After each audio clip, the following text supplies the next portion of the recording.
बॉलीवुड के सुपरस्टार, करोड़ों फैंस के चहीते और अपनी एनर्जी से हर किरदार में जान डाल देने वाले रणवीर सिंह इन दिनों किसी फिल्म की वजह से नहीं बल्कि एक बड़े विवाद की वजह से सुर्खियों में है।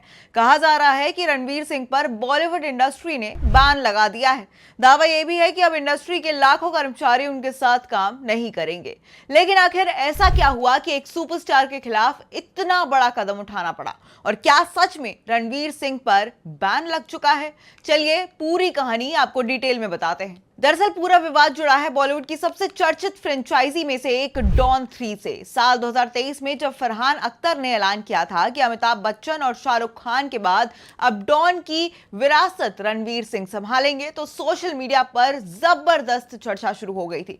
अब फिल्म की तैयारियां शुरू हुई, लोकेशन फाइनल हुई, टीम तैयारी शुरू हुई और करोड़ों रुपए प्री प्रोडक्शन में खर्च भी कर दिए गए। लेकिन फिर अचानक ऐसा कुछ हुआ जिसने पूरी टीम को झटका दे दिया। रिपोर्ट्स के मुताबिक शूटिंग शुरू होने से महज कुछ हफ्ते पहले रणवीर सिंह ने फिल्म से खुद को अलग कर लिया और यहीं से विवाद की शुरुआत हुई। अब फिल्म निर्माता फरहान अख्तर और रितेश सिधवानी की कंपनी एक्सेल एंटरटेनमेंट ने आरोप लगाया है कि रणवीर के आखिरी समय पर प्रोजेक्ट छोड़ने की वजह से उन्हें भारी आर्थिक नुकसान हुआ है।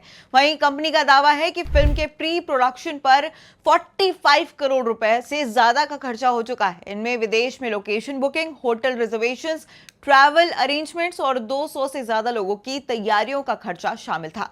मामला इतना बढ़ गया कि इसे Indian film and television directors association तक ले जाया गया। इसके बाद मामला पहुंचा federation of western India cine employees यानी कि FWICE के पास। आपको बता दें कि यही वो संगठन है जो फिल्म और टीवी इंडस्ट्री के कर्मचारियों, टेक्नीशियंस और कलाकारों का प्रतिनिधित्व करता है।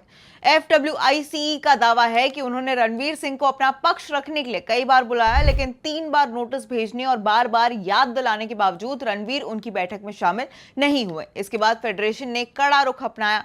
FWICE के मुख्य सलाहकार अशोक पंडित ने मीडिया से बातचीत में कहा कि डॉन 3 की टीम ने उन्हें सभी दस्तावेज और खर्चे का पूरा रिकॉर्ड दिखाया है। Indian film and television director association जो है उसके पास फरहान अख्तर और रितेश सिधवानी ने कंप्लेंट फाइल की।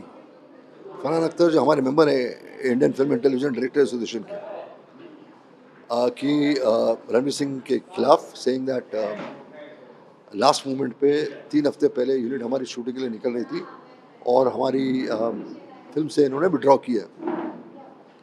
तो जैसे ही वो हमारे पास आए तो हमने उनकी कंप्लेंट दर्ज की। हमने सारे डॉक्यूमेंट्स देखे, सारे पेपर्स देखे और उसके बाद जो है हमने रणवीर सिंह को 3 नोटिस दी। हर 10 दिन के बाद हमने उनको इनवाइट किया और 3 बार रिमाइंडर भी भेजा, लेकिन हमें कोई रिस्पांस नहीं मिला। चूँकि हमें कोई रिस्पांस नहीं मिला, हमने डिसाइड किया आपस में कि एक प्रेस कॉन्फ्रेंस बुलाते हैं और हमारी जो डिसीजन है फेडरेशन की वो हम इंडस्ट्री को बरकरार करते हैं। तो वहीं फेडरेशन के अध्यक्ष BN तिवारी ने साफ कहा है, हम लोगों ने उस पर विचार किया। 2 घंटे से हमारी वही मीटिंग चल रही थी कि क्या डिसीजन लिया जाए, क्योंकि सैटरडे को उनका एक लेटर और आया कि हम आप लोगों से मिलना चाहते हैं। तो जब हमने प्रेस के लिए अनाउंस कर दिया था तो उनका लेटर आया है और उसको हम कंसिडर करेंगे। मगर फ़िलहाल तो हम सब ने यही विचार किया है कि एक मैसेज जाना चाहिए इंडस्ट्री को कि यदि कोई सुपरस्टार है तो किसी नियम से बड़ा नहीं है। जो सिस्टम हमारा है, फेडरेशन का जो रूल है, जो एक वर्क के प्रति जो रिस्पेक्ट है, यदि जो कोई डिनाई करता है तो उसके खिलाफ हमारा जो स्टेप है, नॉन कोऑपरेशन डायरेक्टिव हमको आज से अभी से इशू कर रहे हैं। यानी तकनीकी रूप से यह कोई कानूनी बैन नहीं है, लेकिन FWICE ने अपने सदस्यों से रणवीर के साथ सहयोग ना करने की बात कही है और यही वजह है कि सोशल मीडिया पर इसे रणवीर सिंह पर बैन के तौर पर देखा जा रहा है। हालांकि इस पूरे विवाद पर अब रणवीर सिंह की तरफ से भी प्रतिक्रिया सामने आ चुकी है। अपने आधिकारिक प्रवक्ता के जरिए जारी बयान में रणवीर सिंह ने बताया है कि उन्होंने जानबूझकर इस पूरे मामले में चुप्पी बनाए रखी है, क्योंकि उनका मानना है कि पेशेवर मामलों को गरिमा और सम्मान के साथ संभाला जाना चाहिए। वहीं बयान में कहा गया कि कई तरह की अटकलें लगाई गई हैं, लेकिन रणवीर ने कभी सार्वजनिक बयान देकर विवाद को बढ़ाने की कोशिश नहीं की गई है।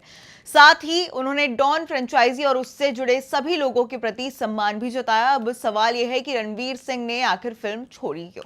इस पर अभी तक कोई आधिकारिक वजह सामने नहीं आई है। हालांकि कुछ रिपोर्ट्स में दावा किया गया है कि रणवीर स्क्रिप्ट से संतुष्ट नहीं थे।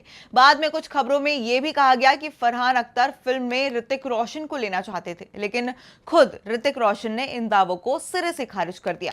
उन्होंने साफ कहा कि उन्हें कभी भी डॉन 3 के लिए अप्रोच नहीं किया गया, यानी फिल्म छोड़ने की असली वजह अभी तक रहस्य बनी हुई है। लेकिन एक बात तय है कि डॉन 3 छोड़ने का फैसला रणवीर सिंह के लिए आसान नहीं पड़ा। एक तरफ 45 करोड़ रुपए के नुकसान का दावा, दूसरी तरफ इंडस्ट्री के सबसे बड़े कर्मचारी संगठन का असहयोग और तीसरी तरफ सोशल मीडिया पर लगातार उठते सवाल।